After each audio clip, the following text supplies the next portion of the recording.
everybody, Carpathian Cohort here. So, wanted to do a video breaking down my helmet setup for Milsim West ABCAS 2026. I was on the NATO faction this year, which was a first for me. It was also my first year running night vision, which was very, very cool.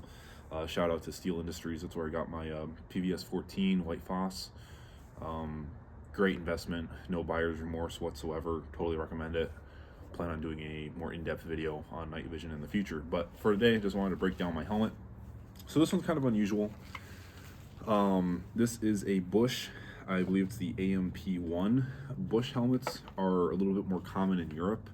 I've seen some kit references of like German like federal police. I can't really keep it straight between like SEK and what GSG9, KSK maybe. I'm not super familiar on all the German elite units, but I believe it does get fielded over there. Like I said, it's a helmet system that you do see in the United States, but it just seems to be a little bit more common over in Europe as opposed to, you know, your Ops Corps and Team Windy and shit like that.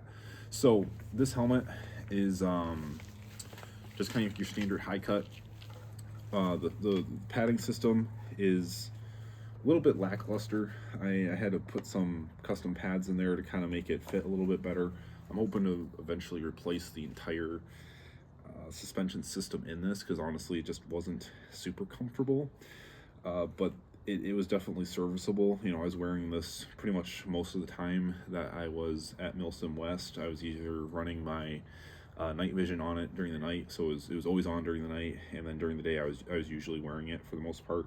I never really went on patrol without it, because I wanted to make sure that I had the ability to mount my night vision if our patrol took longer than expected and we ended up running into nightfall. But these pads are kind of like maybe like a synthetic suede leather. I'm not really sure what material this is, but it actually held up very, very well. Very sweat absorbent, which can be a pro or a con depending on how you look at it, but for me it was actually pretty comfortable. I'm not sure what the weight is on this helmet, but it's probably in that like 3 to 4 pound range if I'm just going to take a ballpark guess. Very good at supporting my night vision. One thing that I learned is that I definitely want to have a counterweight.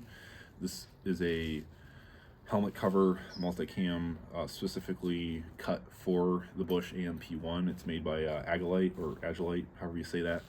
I had the Velcro space for a counterweight pouch, but I did not buy one prior to the event. That was just poor planning on my part. A single tube, you know, PVS 14, it's not that heavy, but even with a ballistic helmet like this, you do want to have a counterweight, because I just felt the brow or brim section of that helmet constantly pressing on my forehead, and it became pretty uncomfortable. It was actually the first night on the infill where we were running night vision and rucking up the mountain, where I was starting to get a pretty bad headache, and that's partly due to dehydration, but the other aspect was the fact that I didn't have this helmet properly counterbalanced. Now this cover is pretty sweet. I bought this off of LidKit, which I've noticed LidKit seems to have all of the accessories like purpose built for the Busch helmets. It's hard to find those accessories elsewhere for some reason. This helmet cover was obnoxiously expensive. I don't even want to get into how expensive that this cover was for a cloth helmet cover. I probably could have bought some type of Agilite Amazon knockoff that would have been just fine, but nothing I can do about it now. I'm going to keep it. So I have quite a bit of scrim here. This is just like some Amazon scrim that I bought. I think it's actually in an ATAX FG color scheme. And I wanted to just break up the profile of the helmet as much as possible. I feel like scrim is very popular right now for good reason. And I really just leaned into that aesthetic, trying to make this as scrimmy as possible. This helmet is originally black in color, but I didn't want to paint it, so I just put the cover on there, and then there's a couple other sections that were still showing like the black arc rails and the black paint underneath, so I just covered that with some woodland camo tape, which actually looks pretty sick, and that's something I'll probably do in the future if I ever want to like have a different color scheme on this helmet. What else is there to talk about on this? I just have an American flag patch. I didn't have any kind of IR strobe or anything like that. I didn't really need it from Milsim West. Another important thing to note about these Busch helmets is that they don't accept standard arc accessories, which is super annoying. So you have to buy adapters if you want to run like the 3M Peltor system. So I do have the adapters, but I don't have Peltors. I do plan on getting those in the future.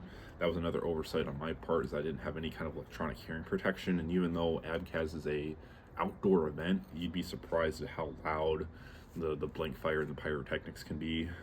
One of the teams was running a mortar, which was super cool, but I may have gotten some slight hearing damage from being a little too close to that thing when it went off. So I would always recommend getting some type of hearing protection if you're going to go to Milsim West. I kind of had to learn that the hard way.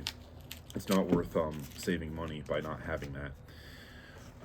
For my night vision mount, I have an Amazon knockoff.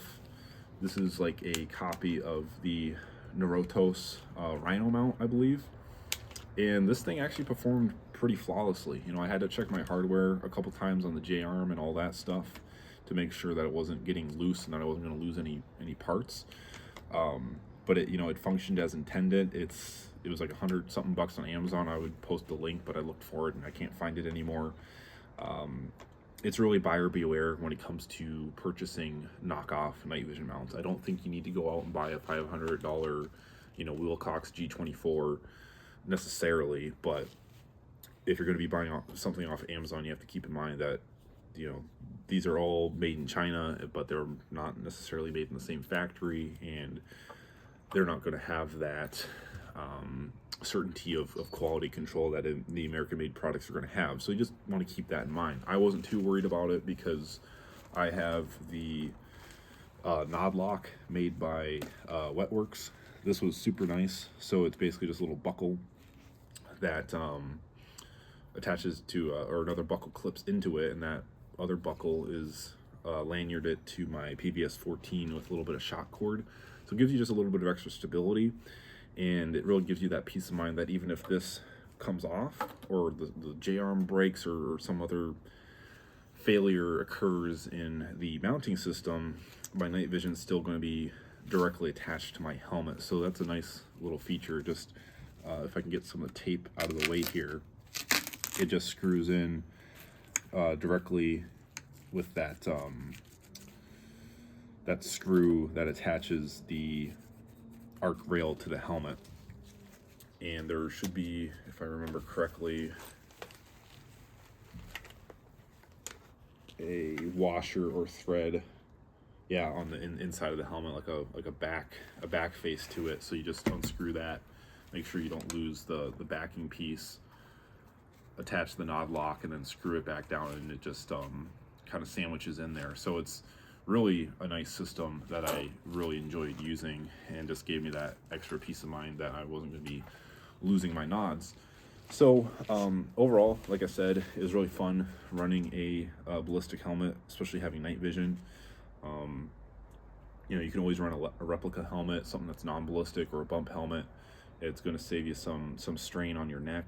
I don't have a very strong neck, and honestly, I didn't have too many issues with this. You know, I had a lot of shoulder, a lot of neck fatigue, just from the rucking alone. So I don't think the helmet actually made too much of like a negative impact on me in that sense. But like I said, hoping to get some electronic hearing protection mounted on this, as well as a counterweight pouch and probably an IR strobe of some type. I'm probably going to get like an S&S Precision knockoff of some sort. You know, I'm using this mostly for LARPing, so I'm not too worried about having all of the real steel components. But that being said, like I said, great helmet. I recommend it. I would probably, you know, if you have the budget and the money, I'd go with, you know, OpsCore or something that's going to be like a little bit more common, especially with the accessories. I got this helmet through a friend of mine. Normally these are going to retail for somewhere in like the $700 ballpark, so it wouldn't actually be my first choice. But since I was able to get it at a greatly discounted rate, I have no complaints whatsoever. So anyways, that was just my quick little breakdown. Thanks for sticking around watching the videos. I just make these for fun, nothing too fancy. That's about it. I'll see you in the next one.